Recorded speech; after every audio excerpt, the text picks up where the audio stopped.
Assalamualaikum warahmatullahi wabarakatuh. Perkenalkan saya Destri Angitasari, NPM 1804020010. Di sini saya akan mempresentasikan tentang tugas UTS mata kuliah komunikasi bisnis. Yang pertama, saya akan menjelaskan materi tentang komunikasi interpersonal. Apa itu komunikasi interpersonal? Komunikasi interpersonal biasanya juga disebut dengan komunikasi antar pribadi, yaitu suatu komunikasi yang dilakukan oleh individu untuk saling bertukar gagasan ataupun pemikiran serta informasi lainnya yang dilakukan secara tatap muka kepada individu lainnya.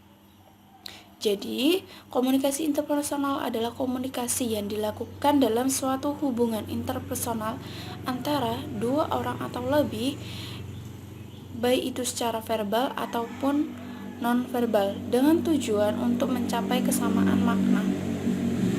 Menurut Joseph A. De Vito, dalam melakukan komunikasi interpersonal ada beberapa unsur atau elemen penting. Yang pertama itu sumber dan penerima. Komunikasi interpersonal itu paling tidak melibatkan dua orang, di mana salah satu pihak itu menjadi sebagai sumber yang berbentuk mengirimkan pesan, dan pihak satunya itu sebagai penerima, yaitu penerima pesan. Kemudian, adapun klasifikasi komunikasi interpersonal menurut Muhammad dalam mengembangkan klasifikasi komunikasi interpersonal, yaitu ada interaksi intim, interaksi percakapan sosial, interogasi atau pemeriksaan, serta melakukan wawancara. Interaksi intim yaitu seperti komunikasi antar teman bayi, anggota famili, kemudian serta orang-orang yang sudah atau memiliki ikatan ataupun emosional yang kuat. Yang kedua itu percakapan sosial, yaitu interaksi ini menyenangkan seseorang secara sederhana. Kemudian interogasi atau pemeriksaan merupakan suatu interaksi antar seseorang yang ada dalam kontrol, kemudian meminta atau bahkan juga menuntut informasi dari yang lain. Kemudian wawancara merupakan salah satu bentuk komunikasi interpersonal, di mana dua orang yang terlibat dalam percakapan yang berupa pertanyaan dan jawaban. Apa sih tujuan komunikasi interpersonal ini? Yang pertama itu menemukan diri sendiri. Salah satu tujuan komunikasi interpersonal adalah menemukan personal atau pribadi. Kemudian komunikasi interpersonal ini memberikan kesempatan pada diri sendiri untuk berbicara mengenai apa yang disukai, tentang mengenai apa diri sendiri. Dengan membicarakan diri sendiri atau diri kita kepada orang lain, itu memberikan sumber yang sangat luar biasa pada perasaan, pikiran, serta memberikan tingkah laku. Kemudian yang kedua itu menemukan dunia luar.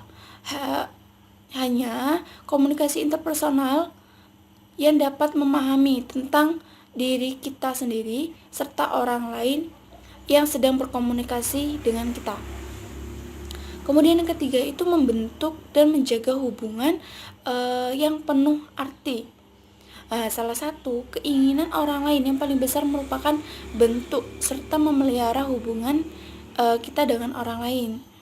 Yang keempat itu berubah sikap dan tingkah laku.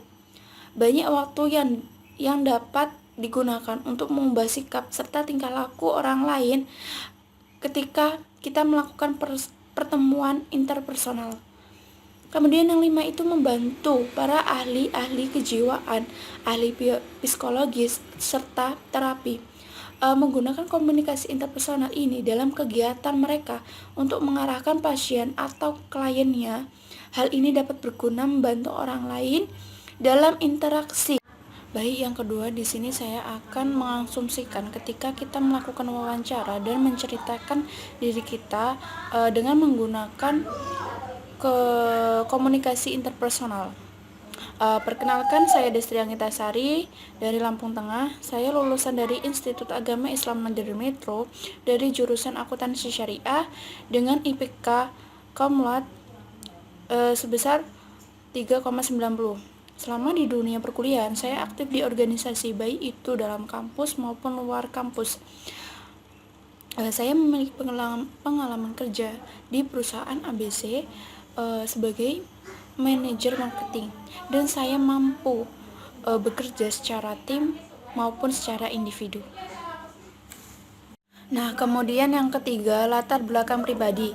Perkenalkan, saya Destri Anggitasari, alamat Padang Ratu, Lampung Tengah, lulusan dari Institut Agama Islam Negeri Meleto, jurusan Akuntansi Syariah. Hobi saya memiliki hobi menulis dan traveling. Apa rencana 3 tahun ke depan? Saya memiliki keinginan menjadi mentor, di mana saya dapat melatih dengan baik hingga masa depan saya menjadi pemimpin tim saya dengan kemampuan saya menjadi manajer marketing. Saya yakin dapat menjadi supervisi baik di setiap proyek yang saya dapat. Kemudian, apa rencana 5 tahun ke depan? Dalam 5 tahun ke depan, saya memiliki rencana mengambil banyak proyek yang kemungkinan itu dapat menjadi posisi saya. Sekian video dari saya mengenai tugas UTS mata kuliah komunikasi bisnis. Apabila ada kesalahan, saya mohon maaf, pada Allah saya mohon ampun. Saya akhiri, wassalamualaikum warahmatullahi wabarakatuh.